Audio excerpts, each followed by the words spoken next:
She was scrolling through her phone again, thumb drifting over the screen with that vacant, automatic motion we all fall into when the world behind the glass becomes more interesting than the one beside us. Her face glowed faintly from the light, eyes catching occasional flickers of something, memes, messages, private threads I wouldn't see. She didn't laugh, didn't frown, just existed beside me, absorbed in something I wasn't part of. I pretended to read. The hardcover in my hands was a legal thriller I'd finished last month. I held it open to a random chapter, eyes tracing lines I'd already memorized. I couldn't read tonight. I didn't need to. I was observing, cataloging, watching how she smiled to herself when she thought I wasn't looking, how she tilted the screen just slightly away from me. Not enough to draw suspicion, just enough to keep things private. The lie didn't start tonight. It started 8 hours ago, when I was cleaning out the hallway closet looking for my old umbrella, the one with the carved wooden handle she gave me years ago on a rainy anniversary. I didn't find the umbrella. What I found instead was a folded gray wool coat she hadn't worn since last winter, still covered in plastic, with a dry cleaning tag pinned to the lapel. At first, I didn't think anything of it. We'd both forgotten about coats before, especially with the weather swinging so fast between seasons. But the tag caught my eye. White Crest Cleaners. Not our usual spot. Not even nearby. A quick Google search showed it was on the east side, nowhere near our home or her sister's house upstate, where she told me she'd gone 2 weekends ago. Curiosity shifted into discomfort when I checked the coat pocket and pulled out a small, folded card. I unfolded it slowly, and there it was, a cologne sample. Not one of those cheap inserts they hand out at department stores. This was designer. Wrapped in thick cardstock with minimalist branding and embossed print. I opened it and let the scent waft out. Sharp, expensive, deeply masculine in a way that clung to the senses. Not mine. Not anything I'd ever worn. Not something she'd pick up casually. Not something you'd forget. The dry cleaning date was recent, 3 weeks ago. But the coat hadn't left the closet in months. Why clean it now? Why take it to a place she never used? Why tuck away a fragrance sample in a coat pocket then forget about it? I looked up her sister's address. White Crest Cleaners was an hour in the opposite direction. She came home that night in jeans and a loose sweater, hair twisted into a bun like she hadn't looked in a mirror twice. No makeup. No effort. Just casual. Comfortable. Controlled. She kissed my cheek in passing, murmured something about traffic, then asked what I wanted for dinner. I told her I'd already eaten. We made small talk. Watched an episode of something we'd both forget by morning. Halfway through, I asked how her sister was doing, deliberate but casual. She blinked, just for a second, then smiled like she'd practiced it in the mirror. It was good, she said. Wine, gossip, way too many carbs. Just what I needed. I nodded and left it there. I didn't press. Not yet. Now, lying next to her in bed, I could still smell that cologne on my fingers. Not because the sample had spilled, but because I couldn't forget it. It had attached itself to my memory like a trigger. She shifted beside me and set her phone on the nightstand face down. You okay? She asked, voice soft and casual. Yeah, I murmured. Just tired. Long day. She turned toward me, placing her hand lightly on my arm. You've been quiet lately. Just work, I said, thinking through some things. Don't overdo it, she said, pressing her cheek against my shoulder. You always carry too much. I didn't answer. My heart thudded with the irony of it all. She had no idea how heavy things were getting. She closed her eyes, drifting toward sleep. Her breathing steadied. She looked peaceful, even innocent in the dark. And for a moment I let myself remember her how she used to be, back when our Sunday mornings were slow, coffee-filled, real, when she laughed with her whole face, when I didn't feel the need to double-check dry cleaning receipts. But those memories were just that. Past tense, artifacts. I could admire them, even mourn them, but I couldn't live inside them anymore. Because this wasn't paranoia. This wasn't insecurity. This was a cologne I didn't recognize tucked into a coat she hadn't worn, cleaned at a place she'd never been. During a weekend she said she was somewhere else. It wasn't the scent that stayed with me. It was the timeline. And the timeline was starting to fracture. I turned away from her in the dark and stared at the ceiling. I didn't know who he was yet. I didn't know how far it had gone. But I knew one thing with absolute clarity. She had lied. And tomorrow, I would start finding out why. The next morning, I left the house with a travel mug of coffee and no particular destination. I told her I had an early meeting. I even took the time to fumble with my tie in the mirror like I was in a rush.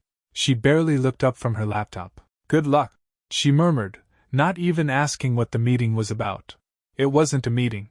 It was Reconnaissance. White Crest Cleaners was tucked between a dentist's office and a nail salon, with faded signage and a buzzer on the door that made a nasal chime when I stepped in. A woman in her 60s looked up from behind the counter. "Help you?"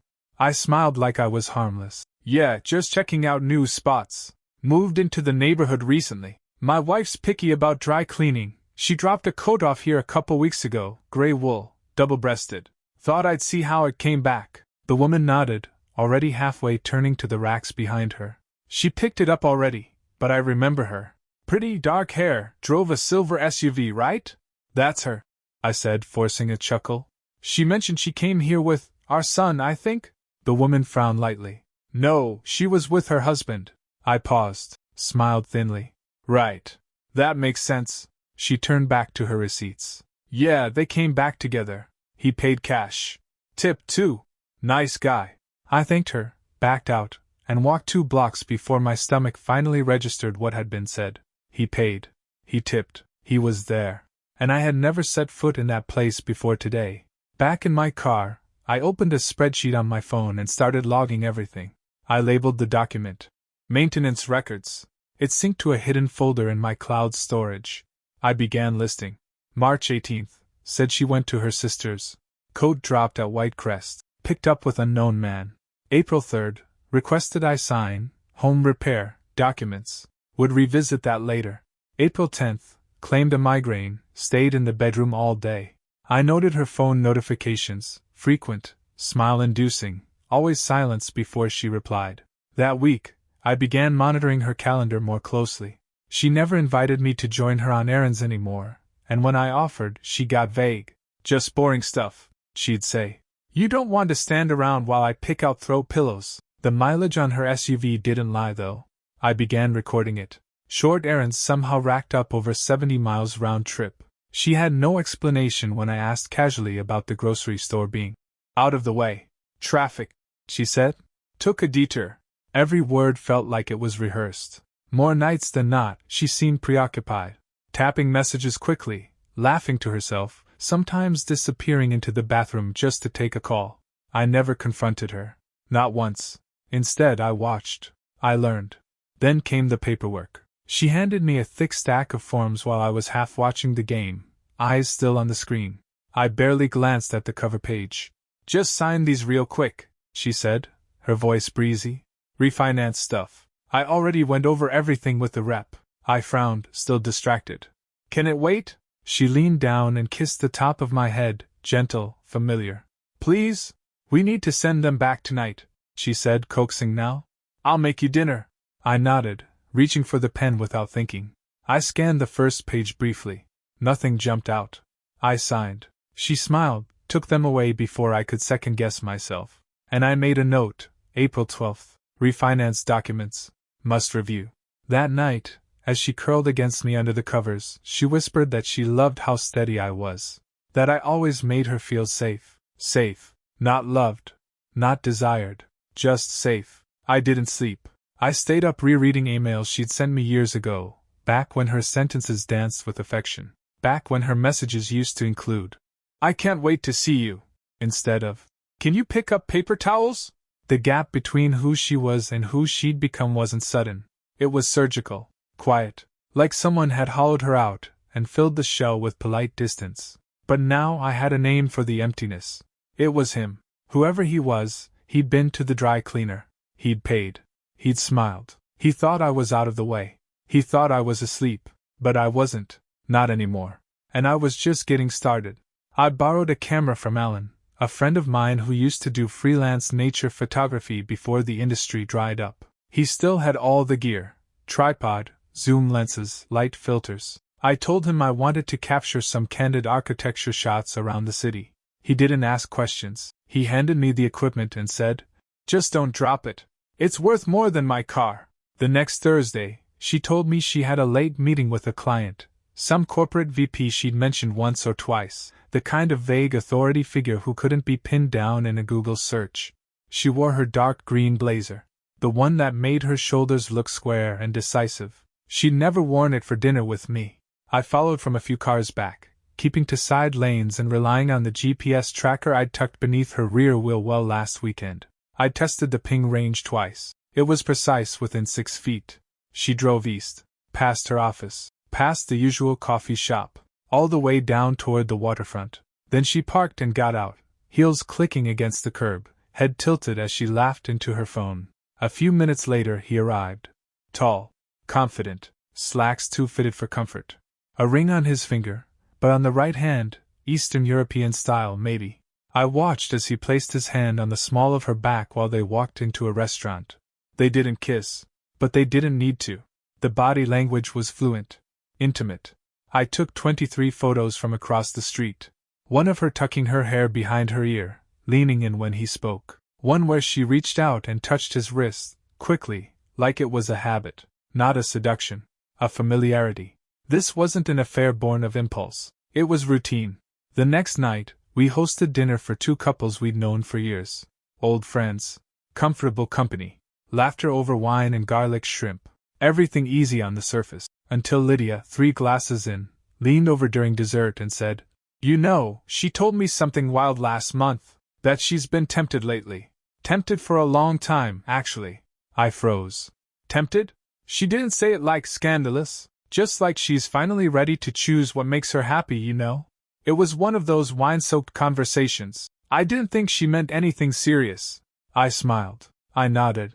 I passed her the lemon tart. My wife was in the kitchen, laughing at something one of the guys had said, hand resting on the countertop like it belonged there. Like this life still fit her. But I saw it now. This wasn't sudden. Wasn't heat of the moment. She'd been drifting for a while, testing the ground to see where it would hold, laying down exit lines like stepping stones. She wasn't running away from me. She was choosing him. And she wanted to land softly, on her terms, in her timing, with as little friction as possible. I drove Lydia and her husband home later that night, let the silence settle thick between us in the car. My wife texted as I pulled into their driveway. "Thanks for being wonderful tonight." I stared at the message for a full minute. Then I copied it into the log. Line item, post inner affection. Normalizing behavior despite known deception. Smiling to my face, planning behind my back. She was building her new life carefully, one calculated omission at a time. But I was watching now. Every word, every move, every lie. And the mask she wore was starting to slip. The refinance documents had been sitting in my work briefcase for 3 weeks. I'd signed them quickly that night, half distracted, half trusting. I wasn't that careless anymore. It was a quiet Sunday afternoon when I finally pulled them out and laid each page across my desk. I read every clause, every footnote, every highlighted field. Page 6 caught my eye. There, embedded in legal language so dense it might as well have been written in code, was a clause labeled Adjusted Equity Contingency. A fancy term, innocuous to the untrained eye. But the math underneath was simple. In the event of a no-fault separation, she would receive 70% of the equity in the home. Not 50/50ths. Not negotiable. Just a clean, brutal shift of the asset's value to her name, pre-approved by my own signature. I remembered her standing over me when I signed, hair still damp from a shower, barefoot, smiling. "It's just routine," she'd said. "It's part of the mortgage update. Legal stuff." She'd handed me the pen like it meant nothing. But it hadn't been routine.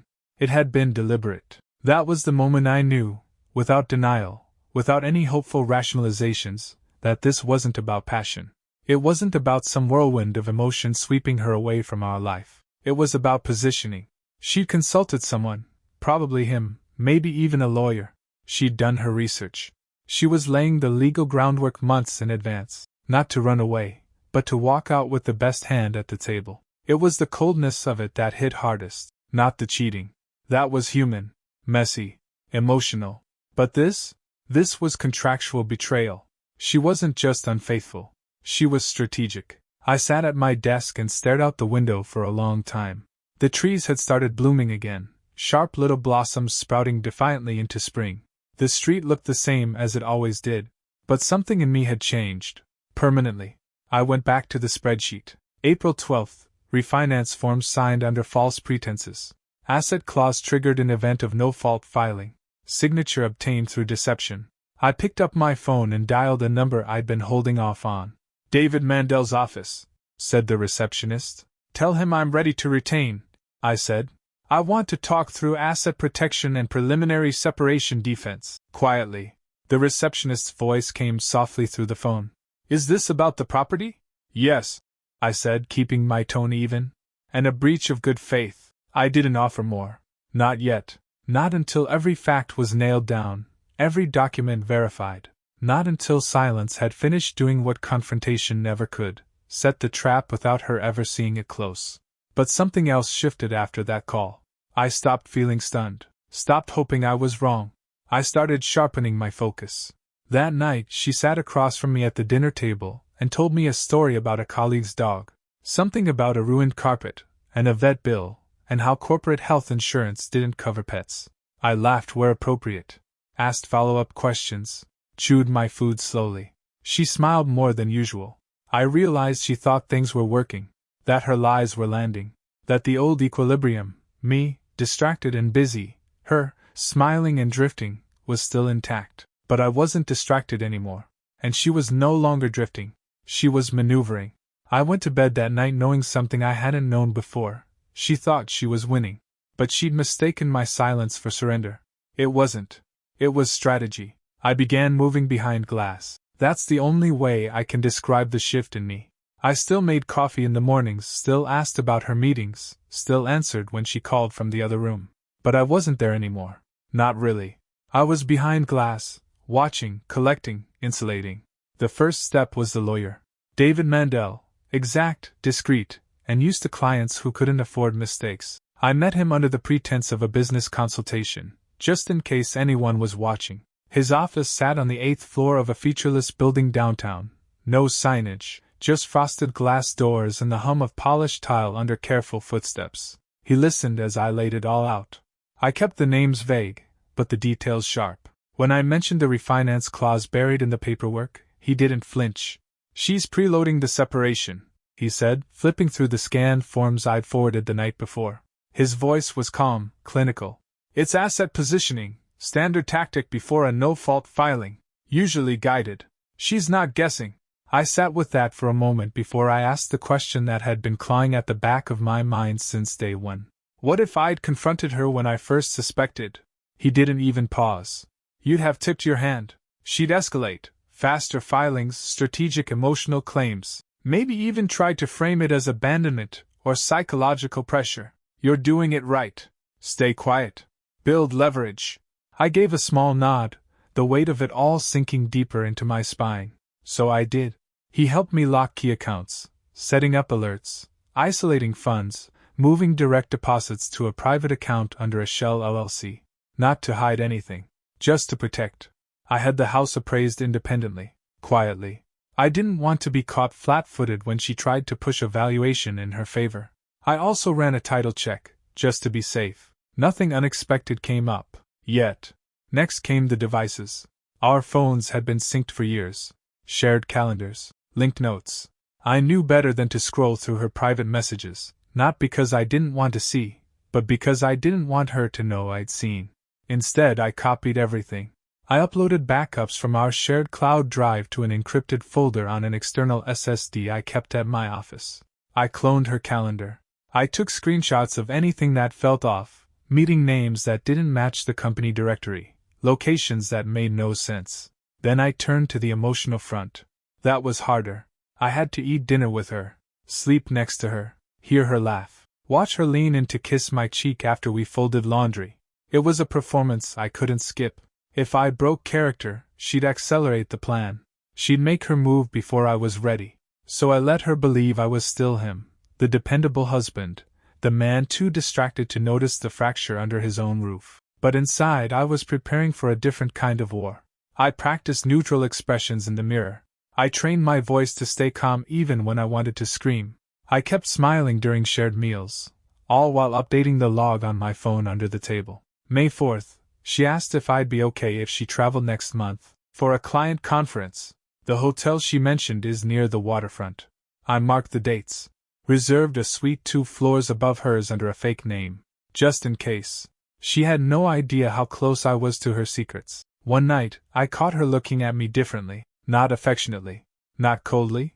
Just cautiously. Like she was trying to calculate how much I knew. I held her gaze and smiled. What's wrong? She blinked. Nothing. You just feel, far lately. Just work stuff, I said. You know how it gets. She nodded slowly, almost believing it. I kissed her forehead and turned off the light. Behind my eyelids, I saw that man's hand on her back again. The one from the restaurant. I didn't know his name yet, but I knew his posture. Knew his place in her life. A shadow, wrapped in cologne, planning a future with my assets and my absence. But she had made one mistake. She'd bet on my love making me blind. She never considered that love, when betrayed, becomes a kind of precision. And mine had never been sharper. It happened on a Sunday morning. Not by accident. I chose the moment the same way she'd chosen her clauses and her calendar lies, carefully, strategically, for maximum effect. She was in the kitchen, barefoot, pouring orange juice into a glass. The sun lit the marble countertop, and for a second I saw her as I used to, bright, natural, real. Then I blinked, and the truth returned. She turned as I entered the room, hair still damp from a shower, sweater hanging off one shoulder. You want some? She asked, holding up the juice. I set the envelope on the table. Thick, white, unassuming. Her smile wavered. What's that? Sit down, I said. My voice was calm. Not sharp, not angry, just finished. She hesitated, then lowered herself into the chair opposite me, the glass trembling slightly in her hand. I pushed the envelope toward her. Open it. She did. Slowly. Inside were photographs. The ones from the restaurant, him reaching for her back, her smiling up at him.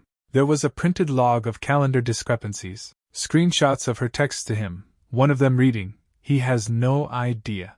Everything's going to plan." There was the dry cleaning receipt, the equity clause highlighted. I watched her eyes track each piece of evidence like she was trying to find a loose thread, some small crack where denial could live. She didn't speak. Not yet. Then her voice cracked, just a little. I was scared. I waited. She broke first, her voice catching on the edge of panic. I didn't mean for it to go this far, she said, breath thin. I didn't think you'd. I raised my hand, not loudly, not with anger, just enough to cut her off before the next excuse.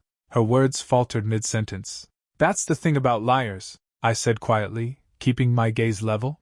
They always plan around silence, never consequence. She recoiled slightly, like the sentence had struck her somewhere deeper than she expected. But I hadn't moved. I hadn't even raised my voice. Still, she reached back for the envelope, fumbling through the pages like maybe, just maybe, if she reshuffled the evidence, it would tell a softer story. Her voice dropped again, smaller this time. I wasn't trying to hurt you, she said. It just happened. I felt forgotten. I held her in my stare, no pity left to give. Then you could have talked to me, I said. You could have ended it before you weaponized the paperwork. Before you smiled through dinners while counting percentages.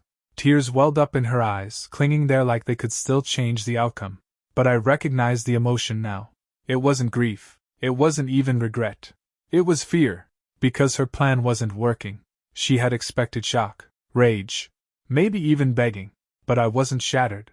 I was composed, in control. She leaned forward. Can we talk about this? Really talk? I tilted my head. You want to talk now? I panicked, she said. I thought I was losing myself, and he made me feel useful? I finished for her. Wanted? Powerful? She looked away. You had a choice, I said. You didn't just cheat. You schemed. You took what was ours and tried to make it yours. She opened her mouth, but there was nothing left to say. I stood. We'll handle this legally, quietly if you don't force my hand. I've already protected what matters. Don't make me escalate. Her eyes darted toward the envelope again. What else do you have? I looked at her for a long moment. Enough, I said, and I walked away. The silence that followed wasn't empty. It was definitive. It was the sound of a future closing, one door at a time. Weeks passed. Papers were filed. David handled most of the initial volleys, separation documents, equity challenges, temporary asset holds. She didn't fight as hard as I expected. Maybe she thought backing down would preserve some dignity. Maybe she thought there was still a version of me that would protect her. There wasn't. I no longer operated from emotion. I was all structure now, legal, financial, tactical. It was during one of those quiet weekday meetings with David that the final domino dropped. He was reviewing joint tax records from the previous year, checking for exposure, when he paused, then leaned forward with a frown. You ever hear of a consulting firm called Avid Strategies LLC? No, I said. Why? He turned the monitor so I could see. Filed under Schedule C, listed as a consulting operation, claimed deductions for operational expenses. Filed using my name, my social security number, my signature, though I'd never touched the document. There's more, he said, voice tightening. This account is linked to a P.O. box, and this address. He slid a printed copy of a business registration form across the desk. The listed address matched the building I'd followed her to. The one near the waterfront. His. She hadn't just betrayed me emotionally. She'd forged a company using my credentials, moved joint funds into it under the label Strategy Expenses, routed the money through his address, likely to give the appearance of legitimacy, or to prepare for whatever venture they were building together. It wasn't just personal anymore. It was criminal. David leaned back in his chair, eyes scanning the printout one last time before speaking. This could fall under misappropriation, he said, tapping the paper with the back of his pen. Depending on the accounts, possibly wire fraud. Even tax evasion, if it touches the filings. I didn't react right away. Just stared at the document, letting the weight of his words settle. My voice came out steady, low. And if we go forward with this? He didn't hesitate. She's exposed. He is too. The IRS doesn't care about infidelity, he said, voice sharpening slightly. But they care very much about identity fraud. I nodded slowly, feeling something cold settle into place behind my ribs. File it. The next few weeks unfolded like a slow-motion detonation. Her employer, once proud of her efficiency and quiet confidence, suspended her pending an internal investigation. The bank, alerted to potential fraudulent activity, froze 2 of her accounts and flagged the shell company for audit. Her partner's firm, whether due to legal exposure or simple PR fear, pulled out of a deal she'd been silently involved in. She called once. I let it go to voicemail. Her voice cracked under the weight of it. I made a mistake. I didn't know it would go this far. Please, I need to talk to you. Please. But I didn't respond, because this was no longer about heartbreak. It was about theft. About signature lines and forged identities and siphoned money masked in legal gray. She hadn't just tried to escape. She tried to erase me from the future while still using my name to fund hers. When the civil suit was filed, my attorney included a statement I wrote myself. Clear. Precise. Every line rooted in truth. This was not a personal rift. It was a planned exploitation. This was not a broken marriage. I didn't do it for vengeance. I did it because silence, in the face of something this calculated, is complicity. The day the process server handed her the final set of documents, she didn't look surprised, just hollow. She'd always thought I was predictable. But she underestimated the quiet ones. The ones who don't shout. The ones who simply build. Document. And when the time is right, act. And now? Now, the damage was hers to explain. Not mine.